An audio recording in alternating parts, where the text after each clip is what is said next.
भगवान परशुराम जी की जयंती के अवसर पर अखिल भारतीय चाणक्य परिषद बलरामपुर के द्वारा आयोजित कार्यक्रम में हमारे बीच में उपस्थित मंच पर सबका मैं समझता हूँ सभी सम्मानित जन हैं और श्री राम कृपाल शुक्ला जी, प्रोफेसर प्रकार बंधुओं में सर्वेश सिंह जी हैं, ज्ञान सागर पाठक जी हैं जो पूरा प्राथमिक शिक्षक संघ का दायित्व लिए हम लोगों के बीच बैठे हुए हैं, सभी सम्मानित अपने समाज के लोग तथा अन्य समाज के भी सम्मानित जन।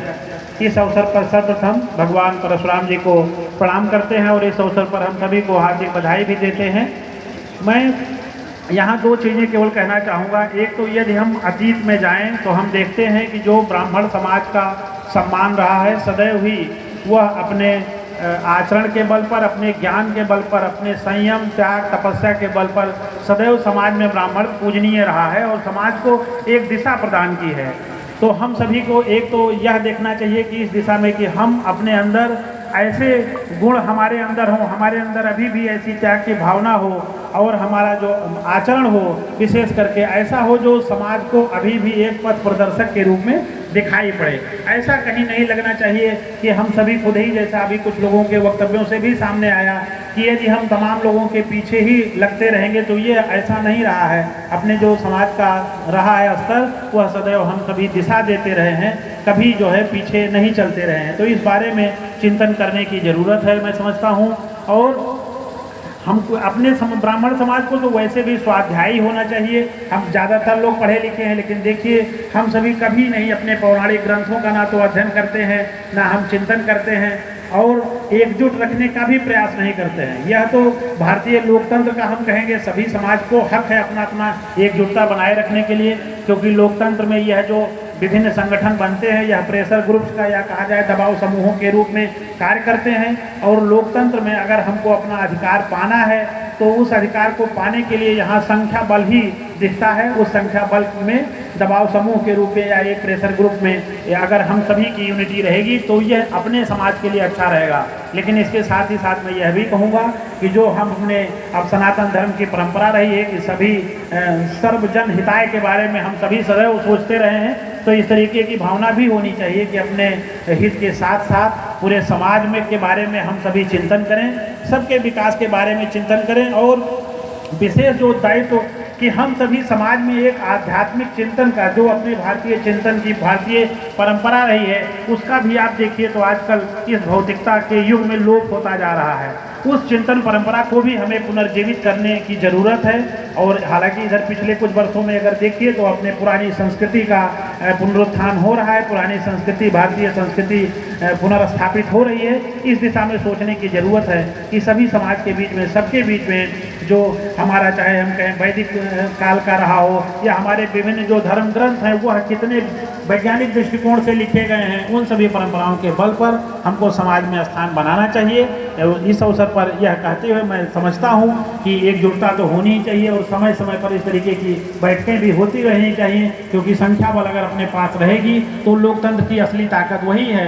समाज में आपका स्थान बना रहेगा और इसके साथ साथ अपने सामाजिक दायित्वों को निभाते हुए हम सभी को अपने राष्ट्र के भी पुनरुत्थान का प्रयास करना चाहिए, अपने राष्ट्र के बारे में, समाज के बारे में सोचना चाहिए। एक बार पुनः मैं भगवान परशुराम जी को प्रणाम करते हुए, समय बहुत अधिक हो गया है, अपनी वाणी को विराम देते हैं। धन्यवाद। आदरणीय बुजुर्गवार बड़े भाई और हमारे छोटे भाई सभी लोगों का मैं अपने हृदय की गहराइयों से स्वागत करते हुए, यथोचित दंड प्रणाम करते हुए आशीर्वाद के साथ यहाँ पर सभा को सफल बनाने के लिए धन्यवाद देता हूँ। हमारे परमादरणीय यदुनंदन मिश्रा जी बड़े भाई, जिन्होंने इस सफल आयोजन को स्थापित यहाँ पे आज किया है और इसके माध्यम से एक संदेश देने का काम किया है। और आज बहुत ही शुभ दिन है, अक्षय तृतीया का। आज के दिन कोई भी कार्यक्रम शुरू होता है या कोई भी चीज़ आप शुरू करते हो तो वो अक्षय रहता है, ऐसा हमारा शास्त्र कहता है। तो इस स्थिति में यहाँ पर आज एक नींव डाली गई है और बहुत से हमारे संगठन और बहुत से हमारे ब्राह्मणों के जो विचारधाराएं हैं जो हमको जोड़ती हैं और जो हमको मजबूत करने का काम करती हैं, उसमें आप लोगों की भागीदारी उस चीज़ को और सुनिश्चित करती है, उसको और प्रगाढ़ करती है। एक लाइन मैं आप लोगों को देना चाहता हूं कि हमको आज संगठन बनाने का और हमको हर जगह मीटिंग करने की ज़रूरत क्या पड़ गई है, क्योंकि आज बहुत से संगठन नहीं बने हैं। मायावती ने 4 बार मुख्यमंत्री बन गई, 4 बार अखिलेश यादव और उनका परिवार मुख्यमंत्री बना, लेकिन उसके बाद 89 से जो हमारे अंदर गिरावट आई है, हम अपने आप को समझ नहीं पा रहे हैं। हम चारों ओर कहीं भी कोई चीज़ होता है तो हम आलू की सब्जी की तरह, जैसे सब जगह सब्जी में आलू मिला करके उसको दूसरी सब्जी बना दी जाती है, हम उपस्थित रहते हैं। हम अपनी गरिमा को नहीं समझ पा रहे हैं। अभी आप देखिए 96 में एक चुनाव हुआ था, एक जगह से बेनी प्रसाद वर्मा लड़े, एक जगह से पदम सेन चौधरी लड़े, और नारा क्या लगाए, भाजपा से लड़ रहे थे, सपा से लड़ रहे थे, इधर बेनी उधर पदम, सबके बाकी काम खत्म। तो अगर जब तक आप एक संदेश से नहीं समझ सकते हैं तब तक बड़ी बड़ी लड़ाइयाँ, बड़ी बड़ी चीज़ें और बड़ी बड़ी बातें सब बेकार हैं। हम लोग अभी 2014 में एक अखिल भारतीय ब्राह्मण संगठन महासंघ बना, जिसमें बहुत सारे ब्राह्मण संगठन इकट्ठा हुए। 27 संगठन लखनऊ के मिलकर उन्होंने एक महासंघ बनाया, और आज के डेट में 135 संगठन उसमें शामिल हैं। पहले उसमें अशोक पांडे जी अध्यक्ष थे, फिर मुझको अध्यक्ष बनाया गया, और हम लोग उसको विस्तार कर रहे हैं। लेकिन है क्या कि जितने भी संगठन हैं उसमें अगर आप महत्वपूर्ण काम करेंगे और आप लोगों को जोड़ने का, जमीन से काम करेंगे, उनकी समस्याओं को समाधान करने का काम करेंगे, तभी आप अपने परिवार से, अपने समाज के लोगों से, जो हमारा परिवार है, गहराई से जुड़ पाएंगे। और इसमें जैसे एक चीज़ है कि जिस कौम को मिटने का एहसास नहीं होता, उस कौम का दुनिया में इतिहास नहीं होता। अगर आप जुड़े नहीं, आप उस तरीके से संगठित नहीं हुए कि आपको यह एहसास नहीं है कि हमारा समाज कहाँ जा रहा है, कितना गर्त में जा रहा है। आज आपके खिलाफ बहुत से लोग ऐसे ऐसे लेख लिख रहे हैं, पहले लुटिया लिए, फिर बिटिया लिए, फिर चुटिया लिए, खटिया लिए, ऐसे ऐसे जो है सास आपके बीच में आ रहे हैं। आपके घर में आपके बिटिया लेने का जो एक हमने इसमें कहा, इस तरीके से जो चीज़ें होती हैं, और बहुत से हमारे समाज में ये विवाह का और इस तरीके का जो चीज़ें हो रही हैं, उस पर आपको ध्यान देना जरूरत है, क्योंकि और बाकी समाज इसमें जागरूक हो रहे हैं। हमारा समाज इसमें बहुत उदार बन करके और इस तरीके से अपना समाज को विखंडित करने का काम कर रहा है। तो ये जो समाज है हमारा, जिसने जो संदेश दिया है, और जिस तरीके से हम कुछ उसमें जानना चाह रहे हैं कि लोग क्या कहते हैं, ब्राह्मण पाखंडी है, ब्राह्मण फलाना है, धमाका है, लेकिन सब चीज़ हमारी शास्त्रगत है। अगर आप पानी पीते हैं तो लोटे में, अगर आप पानी पीते हैं तो लोटे का भी एक महत्व है, इसमें सरफेस टेंशन सबसे कम होता है। तो ये जब पानी आपके अंदर जाता है तो ये आपके ऊर्जा शक्ति को बढ़ाता है। गिलास हमारा नहीं है, गिलास बाहर से आया है, फ्रांस से आया है। तो जब पुर्तगाली आए थे तो उन्होंने गिलास का वो किया था। तो हमारी बहुत सी चीज़ें साइंटिफिक हैं। हमारे ओम शब्द का जो उच्चारण हम करते हैं, ये ओम शब्द का उच्चारण अमेरिका तब जान पाया जब इनका सैटेलाइट ऊपर गया और उसने जो है देखा कि जो सूर्य घूम रहा है अपने जगह पे, तो उसके ओम की आवाज़ आती है।